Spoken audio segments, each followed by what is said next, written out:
নমস্কার বন্ধুরা, আশা করছি সকলে নিশ্চয়ই খুব ভালো আছেন ও সুস্থ আছেন। মায়ের রান্নাঘর চ্যানেলে আপনাদের সকলকে আরও একবার ওয়েলকাম জানিয়ে আজ আমি যে রেসিপিটি আপনাদের সঙ্গে শেয়ার করব সেটি হচ্ছে চিকেন চপ।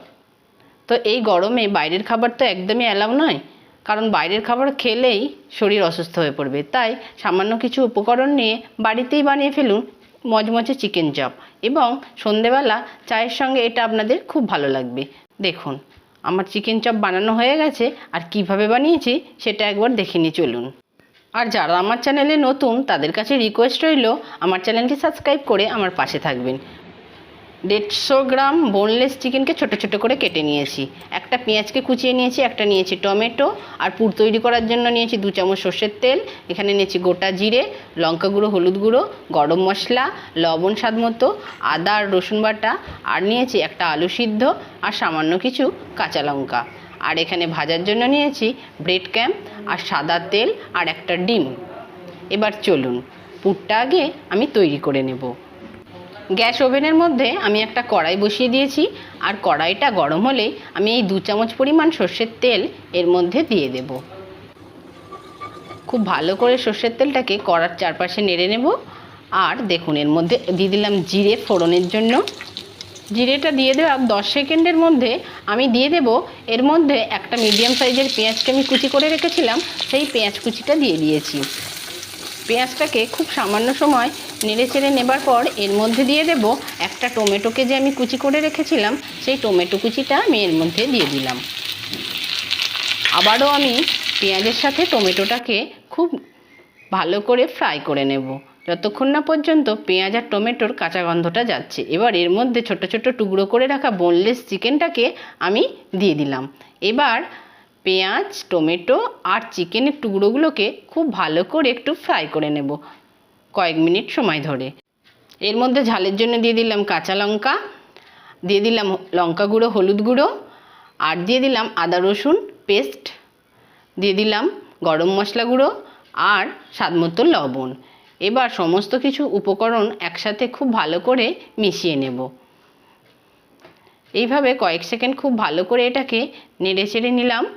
চিকেনের টুকরোগুলো যেহেতু আমি খুব ছোট্ট ছোট্ট করেছি, এরকমভাবে নাড়তে চাড়তে এটা সিদ্ধ হয়ে যাবে। আর ঢাকা দিয়ে আমি এটাকে সিদ্ধ করে নেব। এইভাবে ঢাকা দিয়ে দিয়ে রান্না করার পর দেখুন, আমার চিকেনগুলো প্রায় সিদ্ধ হয়েই এসছে। এইভাবে আমি দুবার ঢাকা দিয়ে দিয়ে রান্না করে নিলাম।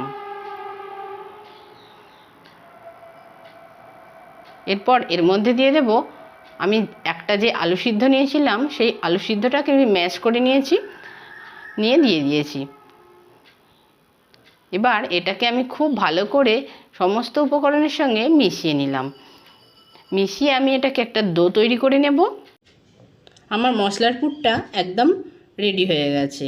চপ ভাজার জন্য পুর একদম তৈরি। এদিকে আমি একটা কাঁচের বাটির মধ্যে একটু লবণ দিলাম, একটা ডিম ফেটিয়ে নিলাম খুব ভালো করে, নিয়েছি ব্রেড ক্যাম্প, আর ওদিকে আমি চপের পুরটা দিয়ে চপ আকারে শেপ করে নেব। চলুন এইভাবে চপের আকারে গড়ে নিলাম।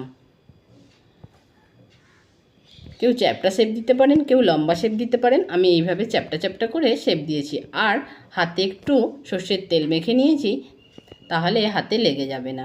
এবার আমি ডিমের গোলার মধ্যে ডুবিয়ে আর ব্রেড ক্যাম্প লাগিয়ে এগুলোকে রেডি করে নিলাম ভাজার জন্য। দেখুন এতগুলো আমার রেডি হয়েছে। আর কড়াইয়ের মধ্যে দিয়ে দিলাম সাদা তেল। তেলটা গরম হলে এর মধ্যে আমি যে চপগুলো পাকিয়ে রেখেছিলাম সেইগুলো একটা একটা করে দিয়ে ভেজে নেব। এইভাবে এক পাশ ভাজা হয়ে গেলে আমি আবার উল্টে দেব, দিয়ে অপর পিঠটাও খুব ভালো করে ভেজে নেব। আমার একদম রেডি হয়ে গেল চিকেন চপ। এবার আমি তুলে নিলাম, আর যে কটা আছে সেগুলো এবার আমি ভেজে নেব। আমার চিকেন চপ একদম রেডি। কীরকম হয়েছে আমাকে কিন্তু কমেন্টে বলতে ভুলবেন না। আর যদি ভালো লাগে তাহলে ছোট্ট করে একটা লাইক, কমেন্ট ও বন্ধুদেরকে শেয়ার করবেন। আজকের মতো এই পর্যন্ত। ভালো থাকবেন, সুস্থ থাকবেন।